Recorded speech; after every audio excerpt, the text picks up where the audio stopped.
This is the video review for the Marvel Avengers Heavy Artillery Ironman.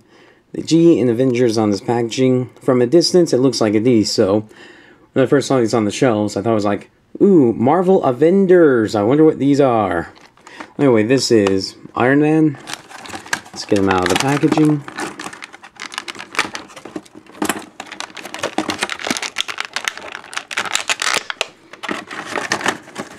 Throw this away.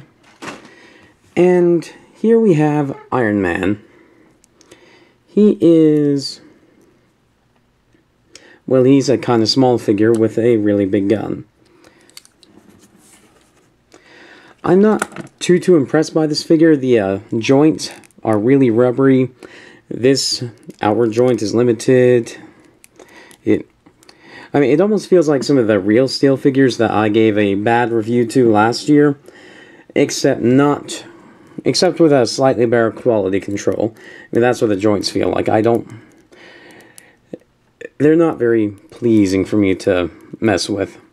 Now, he does look quite nice. I do like this, I really like this red paint on here, especially on this. It has a real metallic gleam to it without looking,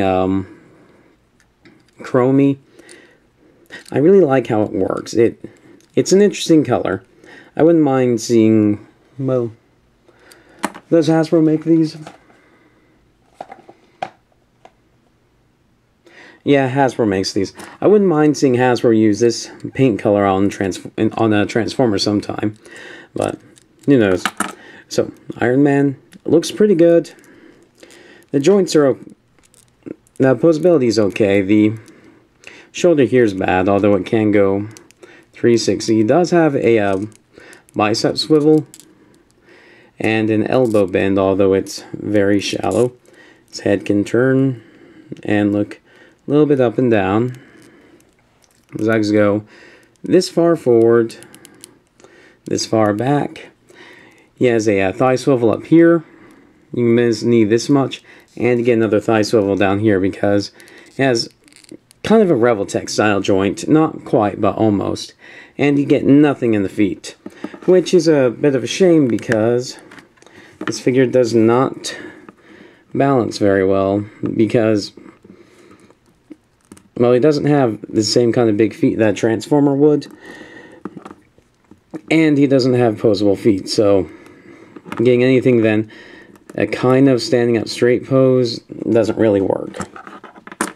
One thing I do hate about this figure, this hand is fine, it's basically a neutral pose. This hand is doing something different.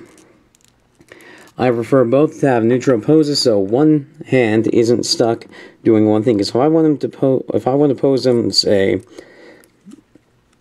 kind of pointing at a guy over here with this hand, I want to be able to do it. I also want to be able to do it with the other hand. I don't like being limited to what poses he can assume by the sculpt. It's a minor problem, but it's a problem that gets me. And then his weapon here is really big. Press this button up here, he'll shoot a missile. And the way he holds his weapon, I really don't like it. And see, this plastic here is kind of rubbery on his fingers.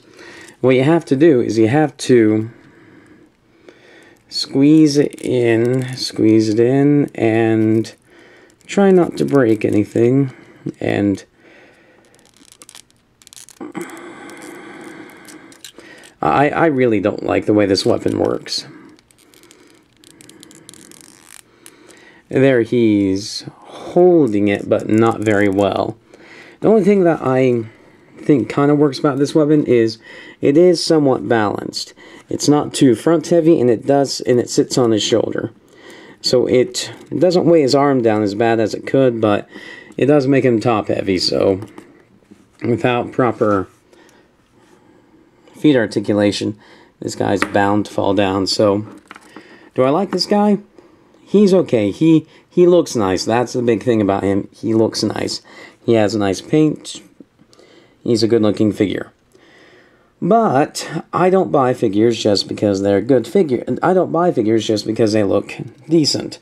I buy figures because they're fun. So, from a fun perspective, I can't really recommend this. Now, I will admit to some bias. I'm a Transformers collector. I expect toys to have some kind of gimmick other than just a weapon that can shoot stuff. And I mean a gimmick that's not intrusive, as we'll see with the Hulk, who has a very intrusive gimmick.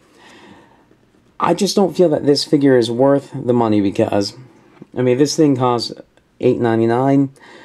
Now, Transformers, they don't cost, the deluxes don't cost $10 anymore. They cost like $12 or something, but for the $3 jump, you get a figure that's much bigger than this thing, with a lot more joints, that's a lot more interesting. So, this line as a whole, I'm not really looking forward to it now. It seems very...